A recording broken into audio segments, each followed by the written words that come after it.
আসসালামু আলাইকুম দর্শক, আমার হাতে আপনারা দেখতে পাচ্ছেন একটা লিথিয়াম ব্যাটারি ক্যাপাসিটি টেস্টার আছে। এটাকে লিথিয়াম ব্যাটারি ক্যাপাসিটি টেস্টার বলা হয়। আমি এখানে এটাকে ওপেন করে দেখাচ্ছি এটাতে কি কি আছে এটা প্যাকেটে, এবং এটার দাম কত, এটা কিভাবে ক্যাপাসিটি টেস্ট করতে হয়, কোথায় কিনতে পাবেন, সম্পূর্ণ খুঁটিনাটি দেখাবো। এটা কি কিনা ঠিক হবে কিনা বোঝাবো, দেখাবো আপনাদেরকে। স্কিপ না করে সম্পূর্ণ ভিডিওটা দেখুন, তাহলে বুঝতে পারবেন। ভিডিওটা না দেখে কেউ হুট করে কিনে ফেলবেন না। তবে আমি এটা এখন সবার আগে ওপেন করে নিচ্ছি প্যাকেট থেকে। তার জন্য এখান থেকে ছিঁড়ে নিলাম। তবে ছিঁড়ে নিলে আমাদের এটা ওপেন হয়ে আসবে। ওপেন হয়ে আসার পর দেখি কি কি পেয়েছি আমরা এর সাথে। আমরা পেয়ে গেছি, এটা ওপেন করার সাথে সাথে পেয়ে গেলাম আমাদের প্রথমে মেইন মডিউলটা। এটা দেখতে পাচ্ছেন, এই যে প্রথমে মেইন মডিউলটা পেয়ে গেলাম। তারপরে পেয়ে গেলাম দুইটা সিরামিক্স রেজিস্ট্যান্স, দুইটা রেজিস্ট্যান্স আছে। এই যে 5 ওয়াট 7 ওহম দুইটা রেজিস্ট্যান্স। এটা দিয়ে আমরা ব্যাটারির ব্যাটারির মাপতে পারি, আমরা ক্যাপাসিটি মাপতে পারি, কত এমএজ আছে। ধরুন আমাদের এরকম পুরাতন ল্যাপটপ ব্যাটারি প্যাক থেকে সংগ্রহ করা ব্যাটারিগুলা পুরাতন হয়ে যাওয়ার কারণে কতটুকু এমএজ আছে এটা আমরা পরীক্ষা করার জন্য, জানার জন্য আমাদের এই ডিভাইসটা প্রয়োজন পড়ে। অথবা আমাদের মার্কেটেও কিনতে পাওয়া অনেক অনেক ব্যাটারি পাওয়া যায়, যতটুকু লেখা থাকে অতটুকু এমএজ থাকে না। তারপরেই আমরা এখন পেয়ে যাচ্ছি এটার সাথে স্ক্রুগুলো দেখতে পাচ্ছেন, এই যে কপার স্ক্রু এবং কি এগুলা এটার সাথে পেয়ে যাচ্ছি। এগুলো ব্যবহার করতে হয় যেন আমরা প্লেন সার্ভিসে রাখতে পারি, অথবা স্টিল কোনো জায়গায় রাখলে যেন শর্ট সার্কিট না হয়। তো সবার প্রথমে আমি এটাকে আগে লাগিয়ে নিচ্ছি, দেখতে পাচ্ছেন।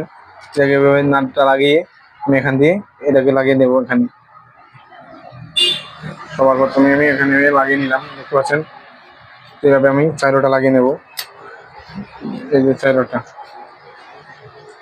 স্কিপ না করে সম্পূর্ণ ভিডিওটি দেখুন, তাহলে আপনার উপকারে আসবে ভিডিওটা।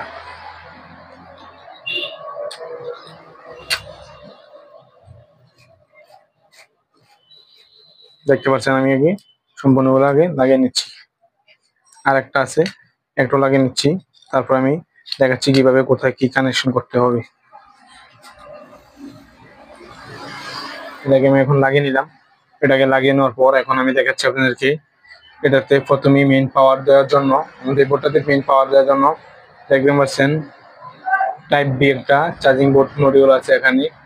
এখান থেকে আমরা 5 ভোল্টের মোবাইল চার্জার থেকে পাওয়ার দিয়ে এটাকে চালু করতে পারি, অথবা আমাদের পাওয়ার ব্যাংক থেকেও পাওয়ার দিয়ে এটাকে চালু করতে পারি।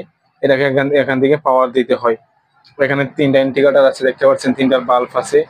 প্রথমটাতে দেখাবো কত মিলি এম্পিয়ার খরচ করতেছে, কত, তারপরেতে দেখাবে এম্পিয়ার, কত এম্পিয়ার খরচ করতেছে, তারপর দেখাবে ভোল্টেজ।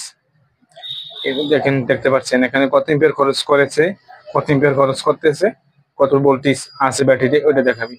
আর এখানে আছে আমাদের 3টা বাটন, এটা দিয়ে আমাদের ভোল্টেজ বাড়িয়ে দিতে হয়, এটা দিয়ে কমিয়ে। আর এটাকে ওকে বাটন আছে, প্রেস করলে আমাদের একটা সেট হয়ে তখন কাজ করা শুরু হয়। আর এদিক দিয়ে দেখাচ্ছি আমি, এখানে দেখতে পাচ্ছেন 4টি টার্মিনাল আছে। 4টি টার্মিনাল আছে, এই যে এখানে দেখতে পাচ্ছেন পজিটিভ নেগেটিভ ইন লেখা আছে। তো পজিটিভ আমাদের ব্যাটারি পজিটিভ দিতে হয়, নেগেটিভ আমাদের নেগেটিভ দিতে হয়। যে এখানে আর, এখানেও আর লেখা আছে। এখন আর আর পজিটিভ দুটোটা একসাথে শর্ট করা আছে, এখানে শর্ট করাই থাকবে। আর এখানে নেগেটিভ আর আর শর্ট করা নেই।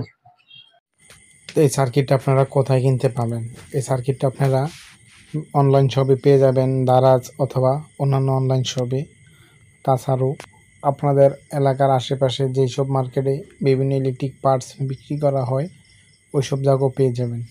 এই সার্কিটটা অনলাইনে একটু বেশি প্রাইসে বিক্রি করা হয়, অফলাইনে নিলে অনেক কমে নিতে পারবেন। আমি নিয়েছি মাত্র 250 টাকার মধ্যে।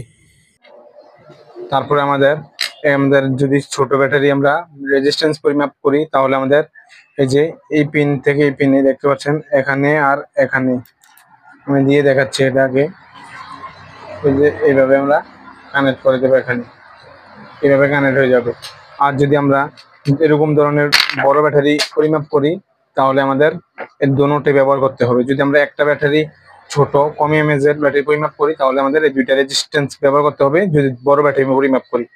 আর ছোট ব্যাটারি পরিমাপ করলে আমাদের একটা রেজিস্ট্যান্স ব্যবহার করতে হবে। তো আমি অন্য একটা ভিডিওতে ব্যাটারি এমএজ টেস্ট করে দেখাবো আপনাদেরকে, ব্যাটারিটা কত এমএজ আছে, ব্যাটারিটা সঠিক এমএজ আছে কিনা, কিভাবে এমএজ দেখতে হয়। তো সবাইকে অসংখ্য ধন্যবাদ ভিডিওটা দেখার জন্য। যদি ভিডিওটা ভালো লাগে সাবস্ক্রাইব করে রাখবেন, শেয়ার করে অন্যকে দেখার সুযোগ করে দিবেন। আর কমেন্ট করে জানাবেন কি ধরনের ভিডিও দেখতে চান। সবাইকে অসংখ্য ধন্যবাদ ভিডিওটা দেখার জন্য।